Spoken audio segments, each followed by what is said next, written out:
Okay. So ఈ content evaluation లేదంటే content acquisition is fine అనేది.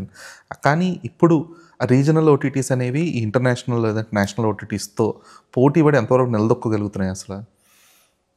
అంటే any day to my understanding ఎందుకంటే ఇక్కడ ఏం మాట్లాడినా సార్ గూగుల్లో ఉన్న ఎగ్జాంపుల్స్ ఎవరైనా మాట్లాడచ్చు. బట్ ఇప్పుడు మేమేం మాట్లాడినా మా ఒపీనియన్ చెప్పాలి. మీకున్న గ్రౌండ్ నాకున్న అండర్స్టాండింగ్ నాకున్న పర్సెప్షన్ నేను చెప్తాను.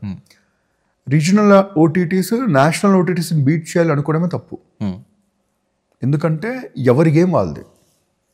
IPL world cup. నేను వరల్డ్ కప్ దాటాలని ఐపీఎల్ అనుకోకూడదు, ఐపీఎల్ని కొట్టాలని వరల్డ్ కప్ అనుకోకూడదు.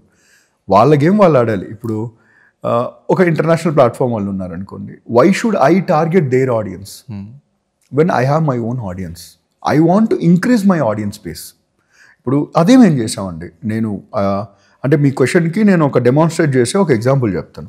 When we entered in to the business lot of people told ఇంత లేట్గా వచ్చారు, పైగా మీది కన్జర్వేటివ్ కంపెనీ, మీరు సో కాల్డ్ ఓటీటీ నామ్స్ ఉన్న బోల్డ్ ఇవన్నీ చేయరు, ఎలా చేస్తారు ఏంటి అని. మాకున్న లెర్నింగ్స్ అండ్ అన్లెర్నింగ్స్లో we formed our own triangle. అదేంటంటే అందరూ ప్రతి ఒక్కరు ఇంటర్నేషనల్ అంటే ఇప్పుడు బిగ్గెస్ట్ వాళ్ళని టార్గెట్ చేయడం మొదలెట్టారు. సరే, ఒక పెద్ద నెట్ఫ్లిక్స్ ఈ కాంటెంట్ చేస్తుంది, మనం ఎందుకు చేయకూడదు? వాడు నెట్ఫ్లిక్స్ కాంటెంటే చూస్తున్నారు జనాలు, సో మనం అవే చేయాలనుకున్నారు. అంటే ఇంకా ఎలా చెప్పండి, ఇప్పుడు మిర్జాపూర్ లాంటి కాంటెంట్ చేస్తున్నారు, తెలుగులోనే మిర్జాపూర్ చేయాలని. కానీ మనం మర్చిపోయింది ఏంటి, తెలుగు వాళ్ళు కూడా తెలుగులో మిర్జాపూర్ చూసేశారు. వాడికి నేను ఒక మిర్జాపూర్ చేసినా అని యావరేజ్ కన్జ్యూమర్ ఏమనుకుంటాడు, నువ్వు ఎందుకు చేసావు, నీకంటే బెటర్ క్వాలిటీలో బెటర్ కాంటెంట్లో వాళ్ళు చేశారు, నువ్వు అదే కాంటెంట్ చేస్తే why should you are a cheap copy while I prefer an original అనుకుంటారు. దానివల్ల ఏమైపోయిందంటే స్టార్టింగ్లో అప్ నార్త్లో స్టార్ట్ అయింది ఓటీటీ కల్చర్ అనేది.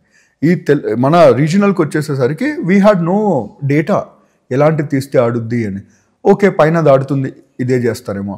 సో ప్రాబ్లం అక్కడే స్టార్ట్ అయిందండి.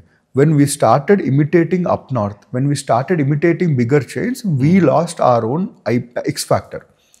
మేము అప్పుడు డిరైవ్ చేసిన గోల్డెన్ ట్రయాంగిల్ ఏంటంటే, మనకు ఆ ఆడియన్స్ వద్దు, మనకు ఒక లోకల్ ఆడియన్స్ ఉన్నారు, వాళ్ళకు ఎప్పటికైనా ఆ ప్లాట్ఫామ్స్లో చేరాలని ఉంటుంది, కానీ ఇప్పుడు చేరలేదు. సో చేరలేదంటే వాళ్ళకు వ్యాక్యూమ్ ఉంది content, so let's target them. Okay. So అనుకొని మేము టార్గెట్ చేసి క్రియేట్ చేసిందే మీ కథలు మా కథలు మన కథలు అనేది. That's how we are now strong as a regional player. So ఇప్పుడు మా ఇంటెన్షన్ కూడా వాళ్ళని బీట్ చేయాలనుకుంటే మేము కూడా ఇప్పుడు మీరు చెప్పే ఎగ్జాంపుల్స్ లో మాది కూడా ఒకటి అయిపోయేది. అంటే why couldn't they make a market.